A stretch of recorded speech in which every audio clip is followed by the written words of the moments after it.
Hello, friends. Welcome back to Inbox to Income, the podcast that helps you turn subscribers into customers and clicks into conversions. I'm your host, LIEZLE, and today I'd like to talk about one of the most powerful tools in your email marketing arsenal. It's the Welcome series. Now, I know I usually keep things a little bit bite sized, but today we're doing a special, more detailed episode. So grab a coffee, settle in, and let's get into it. First things first, what exactly is a welcome email series, or flow as we call it in Klaviyo? Well, simply put, it's a series of automated emails sent to new subscribers or customers designed to introduce them to your brand, nurture their relationships, and guide them toward making their first purchase. Think of it like a first date. It's your chance to make a good impression, build trust, and set the stage for a long term relationship with your potential customer. Taking the time to really introduce yourself is key to creating a strong, lasting connection. People buy from people, so let's put your personality in the forefront of your welcome email series. Did you know that a well crafted welcome series can generate up to 320% more revenue than a standard promotional email? Yeah, that's right. It's really your golden opportunity to turn curious subscribers into loyal customers. But here's the thing, people don't always make a purchase right away. They hardly ever do, actually. Research shows that the number of touch points needed before someone makes a purchase can vary, but on average, inactive customers typically need 1 to 3 touch points before making a second or third purchase. Warm inbound leads might need 5 to 12 touch points, and cold prospects may require anywhere from 20 to 50 touch points. These touch points can happen anywhere from social media to emails and beyond. The goal of your welcome series is to guide subscribers through these touch points, building trust along the way. Let's get into the anatomy of a high converting welcome series. But before we jump into the emails themselves, you need to have a way to capture those leads in the first place, right? Let's be honest, people these days are often very hesitant to share their email addresses. That's why you need a compelling offer. My top 3 lead capture methods for e commerce stores are: 1. A circular pop up with a discount code or free gift with purchase. Why circular? Because I've noticed in my A B testing that the square normal ones get clicked out of so fast that they don't even read what the offer is. But if it's circular or it's got a funny shape, then it really draws people's attention and they're more likely to actually read the offer and say, oh, yeah, I would like 15% off or whatever you are offering. So try that out, do an A B test, and see how it goes. My second favorite is the product recommendation quiz that engages visitors and provides a tailored recommendation of your product. My favorite one to use on Shopify is called Revenue Hunt, or the Shop Quiz app. It's the same thing. And it's a very detailed approach, and it's fun, it's engaging, and it really drives results in terms of revenue because it takes them directly to the cart of the product that the quiz recommends, right? The third one is a free guide or checklist that addresses your ideal customer's biggest question or pain point. Remember, a strong lead magnet should educate or offer value that makes subscribers feel more confident about taking the next step. Okay, now let's break down each email in the welcome series for you. The first email is all about making a strong first impression and delivering on your promise. Greet your new subscriber warmly, thank them for joining your community, and share the promised offer, whether that's a discount, free shipping, or a lead magnet. I like to keep this first email short and to the point. Just deliver on the promise, and then one day later, we're going to send a follow up email. An example of this first email is, hey, first name, welcome to your brand. As promised, here's 15% off your first order. Use code WELCOME15 at checkout. Stay tuned for more tips, exclusive offers, and the latest from us.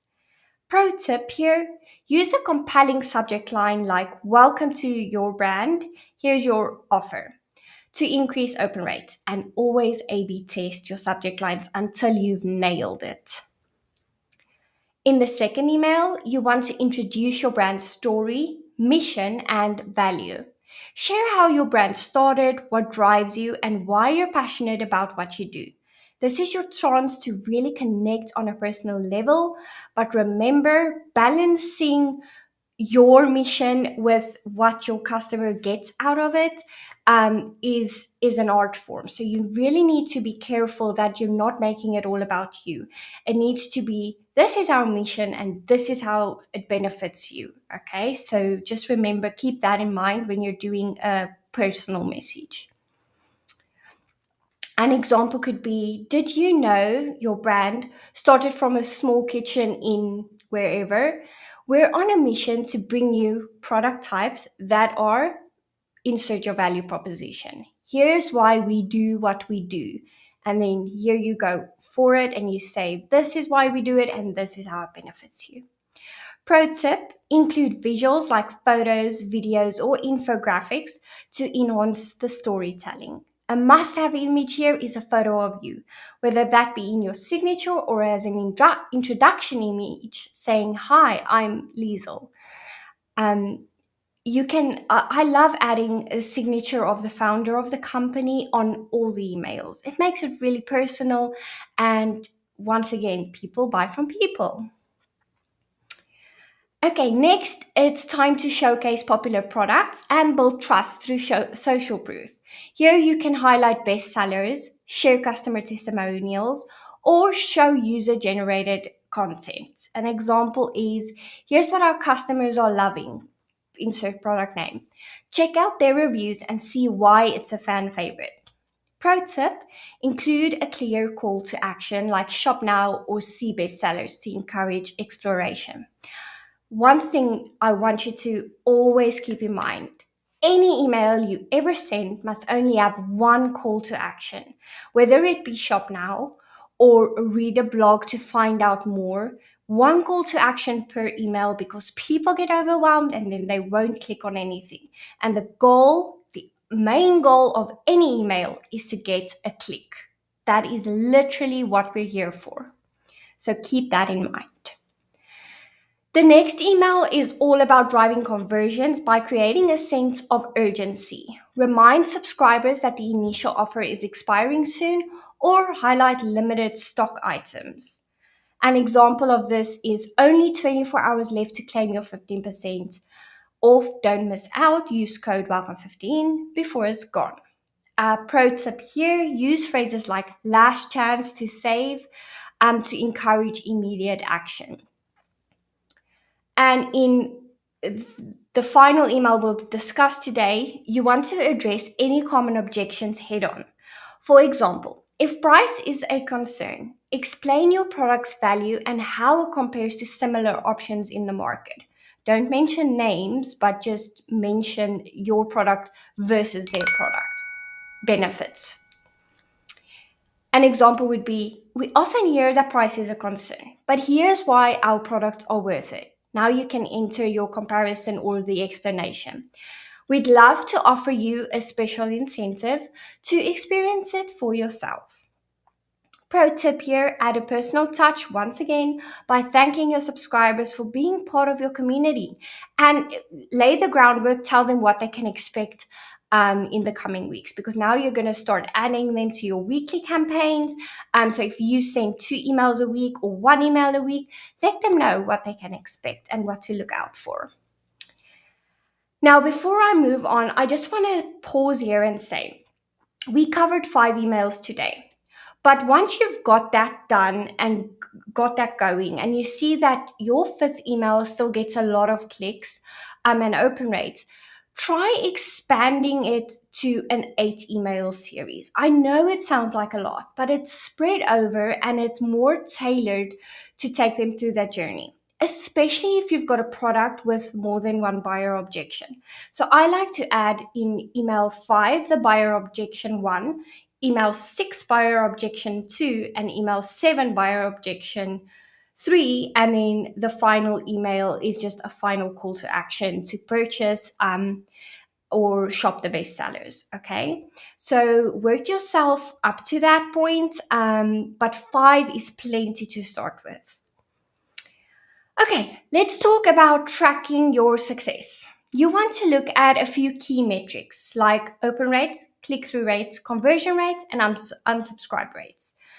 In terms of open rates, I want you to aim for around 20% or more. The industry standard for e-commerce is around 15%, but I've 20% is totally doable. So aim for that and you can get higher. Our open rate currently, our average is 60%, just to give you an idea. But that's years of um, monitoring our list, cleaning our list, growing our list, and we've got a very highly engaged community. So aim for 20%, and anything above that is great.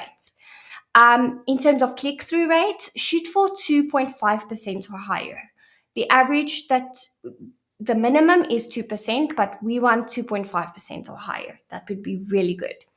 The conversion rate, the average is around 2%, and I've seen that is consistent in most businesses. So just aim for that. Anything higher, amazing. In terms of the unsubscribe rate, so here we don't have an industry standard because it's so different from industry to industry. But what I like to do is keep an eye on the trends and adjust accordingly. So once a month, I check these analytics of all my flows. And if I see, okay, June we had an unsubscribe rate of 1%, and suddenly in July we've got an unsubscribe rate of 4%, then I go back and I investigate. Did we have too many promotions? Did we not send enough value-driven content? And then I just adjust accordingly. Okay. So, regularly monitoring these metrics can help you fine tune your welcome series and improve your results. Now, remember, nothing is ever perfect right off the bat. So, tweaking will be a constant necessity, but it's not something you need to tweak or you should be tweaking every week. Let it be. We really want to have at least 300 cents before we make major adjustments. So, just keep an eye on that, and then make small changes once a month. You'll usually start with A/B testing subject lines because the open rates start off bad, and then once you've got that under control, then you'll move on to testing click rates, and that would be your call to actions, and then so forth. But even with a well-designed welcome series, there are some pitfalls to watch out for. The first one is overly promotional content. Focus on building trust before going for the hard sell. And you want to manage or balance promotional content with value driven content. That is going to be a thing that you need to remember moving forward with every single email. And that is why a content plan is super important. The next one is a lack of personalization. Generic emails won't keep your subscribers engaged. I know it seems stupid, we tend to think, oh, everyone knows this is automated. There's not a person sitting there typing my name, but still, it draws my attention when I see my name in an email, especially when it's in a subject line. It's like, okay, maybe this is important, and I'll click on it. So really use personalization in a conversational tone. Pretend you're speaking to a friend. Those emails really tend to do the best. The next one is sending too many emails too soon. You want to give subscribers time to breathe and ease into your brand. So consider excluding people currently in your welcome flow from your weekly campaigns. And then the last one, but the most important one, is neglecting mobile optimizations. Remember, Up to 81% of emails these days are read on mobile, so do not skip this tip. I love Klaviyo because it makes it super simple to actually just edit the mobile view first and then go onto the desktop. If there's only 19% of people reading on desktop, why would I design my email in desktop? I mean, of course, this is dependent on your ICA and your audience. So if you know your people are actually reading on desktop, you can go look at your analytics. Then absolutely design in the desktop version. But most e-commerce stores that I've seen, most of their people read it on mobile. So I design in mobile, I check in mobile, and then I go tweak the desktop version. Okay, now that you understand the anatomy of a successful welcome series, it's time to build your own. So start by auditing your current flow or creating a new one using the strategies we've covered today. If you want a handy guide, you can download my quick start checklist to build pop-ups and welcome flows. It's just going to get you started. It's not going to show you exactly how to do it, but it's going to show you exactly what steps you need to take to get your welcome flow set to live. So, it's really designed to make the process even easier for you. And I'll link to it in the show notes. So let's recap. A well-crafted welcome series is one of the most powerful tools in your e-commerce toolkit. It's the first step toward automating your email marketing success and driving more sales on autopilot. Don't we all want that? So don't wait, start today, and you'll soon see the impact of a high-converting welcome series. Thanks for tuning in to today's episode of Inbox to Income. I really hope you found it valuable and are ready to create a welcome series that turns subscribers into lifelong customers. If you have any questions, please feel free to reach out.